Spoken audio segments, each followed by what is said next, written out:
welcome to another quick repair video. This is a 2007 Nissan Altima. We're going to be replacing the passenger side CV axle.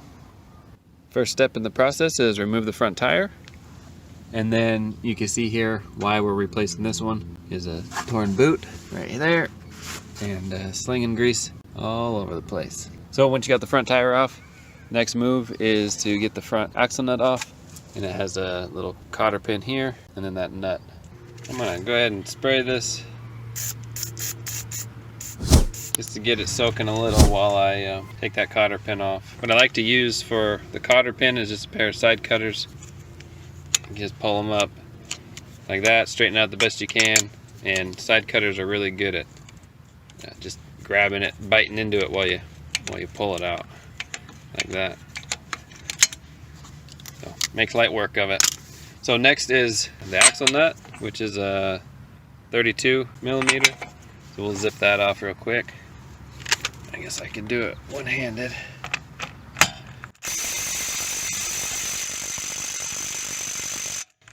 Might have to get the beast out. Hold on a second. Try again.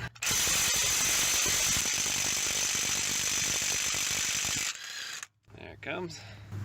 The little guy was struggling, but it got it. So once that's off, take the strut off this bottom mount here, and then you can move the whole knuckle out of the way. So there's a couple different ways to beat this out. You can see in the center it has that for a punch or a impact hammer. Because we're replacing it, you could just beat right there on. If you don't have an impact or a punch and you're going to reuse the axle, you could put this on almost flush, well, probably actually, yeah, somewhat flush like that, and then tap on it so you don't mess up the threads, just to pop it out. But just a couple different ways you could do it. So I'm going to remove this lower strut bolts here, and that'll release the knuckle. Yeah, also take this off here so you can have the brake line free, and I believe that's it. And then the knuckle can swing out of the way enough, push this through, and the axle should be ready to come out of the transmission. 21 millimeter on these here. So now that that's separated, this just can fall down. Be careful, not every vehicle has enough brake line for it to swing out, but now you have good enough room to push this through, and then this will come out the back, and then you can pull it this way from the transmission. All right, that came out really easy. So now comes the hard part. You want to pull it this way. It has, I don't know if you can see it in there.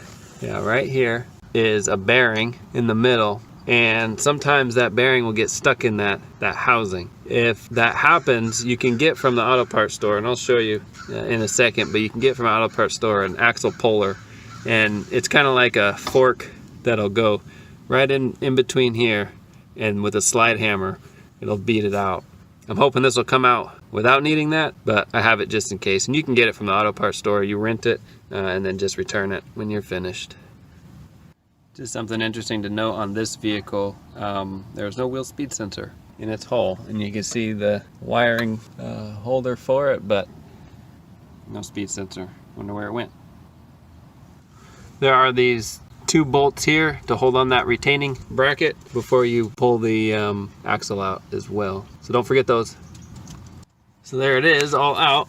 That's where the bearing sits in. On this car, I did not need to use a hammer, slide hammer or puller. You're gonna lose a good chunk of transmission fluid, so make sure you have a quart or two of transmission fluid. This is a CVT, so if you do need the puller, this is what it looks like. This is the slide hammer portion.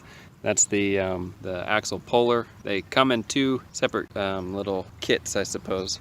The axle puller and then the slide hammer come in two boxes, so you have to rent two different tools, but it can come in handy. This is the new axle. What I like to do on the new bearing is put a little silicone paste just on the outside of the bearing to prevent future rust and things like that. So if this ever has to be replaced or removed again, it'll be a little easier, or remain easy, because this was pretty easy. So let's slap in the new one and bolt it all back together.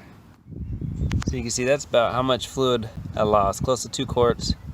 If you had a super clean container, you could probably just reuse the fluid that came out. That's how much I lost, so that'll give you an idea of approximately how much you're going to lose as well.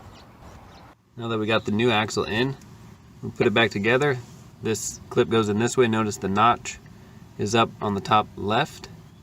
So you can backwards, rightwards, and it does not go in this way. So top left, these two bolts are tightened down to 25 foot-pounds. Okay, we got those tightened to 25 foot-pounds. Next thing to do is to put this back on the knuckle. What I like to do first is put the silicone paste just a little on the spline here before it goes in, and that'll help it go in easier, but also come out in the future. So let's go ahead and do that, and then we can push this onto the strut.